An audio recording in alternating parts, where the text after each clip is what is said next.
premiers sionistes eux-mêmes nourrissaient des sentiments antisémites. Ils n'aimaient pas les caractéristiques juives et blâmaient ces traits pour l'antisémitisme.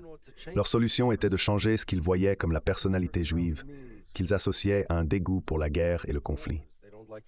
Contrairement aux représentations populaires, historiquement, les Juifs n'ont pas célébré les héros de guerre. Par exemple, le roi David, une figure centrale de notre religion, n'est pas le guerrier dépeint dans les films. Il est plus vénéré comme une figure sainte, un rabbin qui s'est engagé dans la bataille seulement quand il était commandé par Dieu, comme reflété dans les psaumes qu'il a rédigés. Nulle part il ne parle comme les rois guerriers typiques qui disent « Je veux tuer mes ennemis, je veux avoir leur tête sur un pieu ». Au contraire, l'essence du judaïsme et du peuple juif est capturée dans les psaumes de David. Je le dirai en hébreu, puis je le traduirai.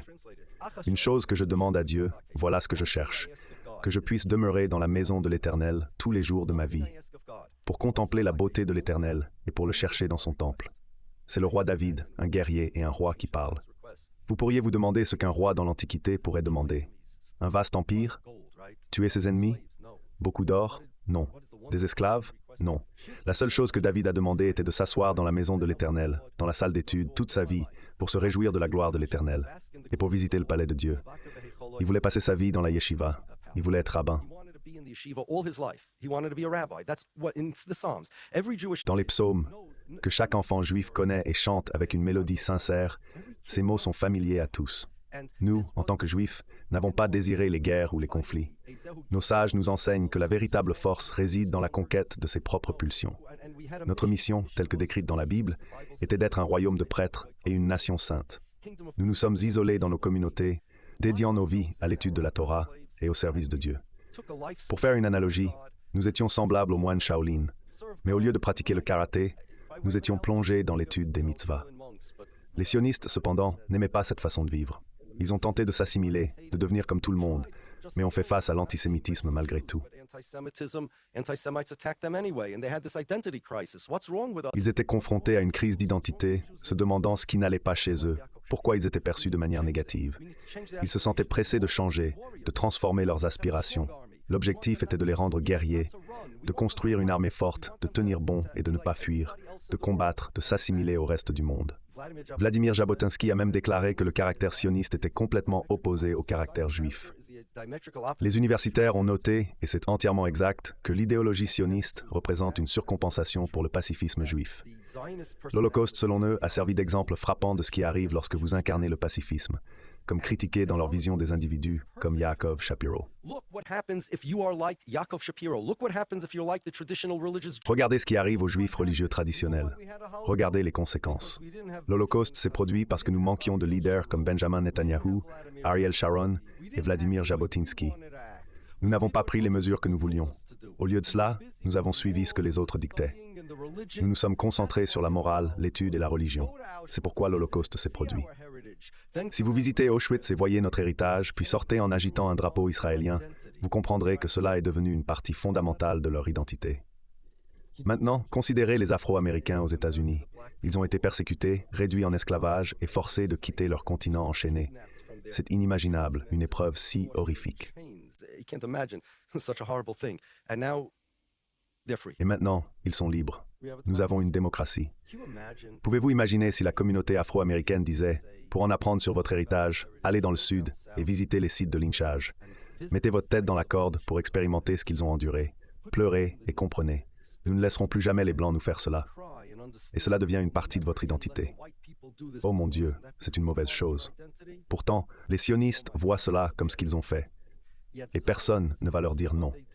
Parce que même s'ils le font, ils répondent « Où étiez-vous pendant l'Holocauste? Oui, nous avons parlé de démocratie, nous avons déjà essayé cela. C'est la propagande sioniste. Je vais vous donner la réfutation. Mais c'est la propagande sioniste. Si vous voulez savoir comment la démanteler, je vais vous dire comment la démanteler.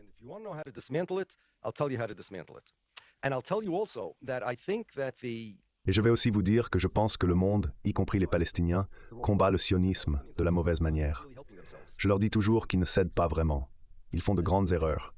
Parce que je suis juif, je ne m'implique pas dans la politique israélienne. Pour moi, Israël n'est pas plus lié à moi que l'Ukraine. Je suis juif et américain. Alors quand des groupes pro-palestiniens approchent des juifs, et ils me font ça tout le temps, ils disent « Tu es un juif anti-sioniste. Viens rejoindre notre côté. Montrons-leur que même les Juifs sont d'accord avec la cause palestinienne. Je dis à ces gens qu'ils font en réalité la promotion du sionisme. Ils ne comprennent pas. Vous connaissez Jane Fonda? Vous savez qui elle était? J'ai été surpris d'apprendre que les gens aux Pays-Bas la connaissent. Je suis assez âgé pour savoir qui elle est. D'accord. Alors, elle était une activiste anti-guerre pendant la guerre du Vietnam.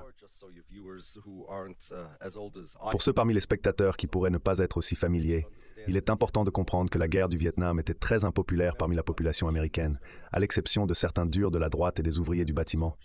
Les raisons de cela sont complexes. Jane Fonda, une célébrité et la fille d'une célébrité encore plus célèbre, est devenue une activiste anti-guerre de premier plan. Un jour, elle est allée au Nord-Vietnam, qui était à l'époque l'ennemi de l'Amérique, et a posé à côté d'un char anti-aérien vietnamien.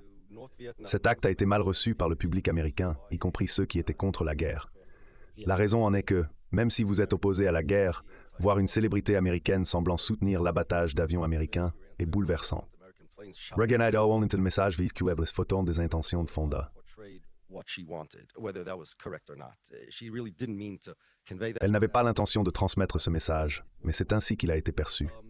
Lorsque quelqu'un comme Jane Fonda manifeste son soutien au Nord-Vietnam, cela renforce le moral des Nord-Vietnamiens et démoralise les Américains. Le simple fait qu'une Américaine soutienne le Nord-Vietnam est significatif, en mettant de côté la question du char. De même, lorsque les Palestiniens demandent aux Juifs de soutenir leur cause, ils cherchent essentiellement une figure comme Jane Fonda. Historiquement, les armées plaçaient les traîtres en première ligne pendant les batailles. Cette tactique était utilisée pour démoraliser l'ennemi en leur montrant que des individus de leur propre camp combattaient contre eux.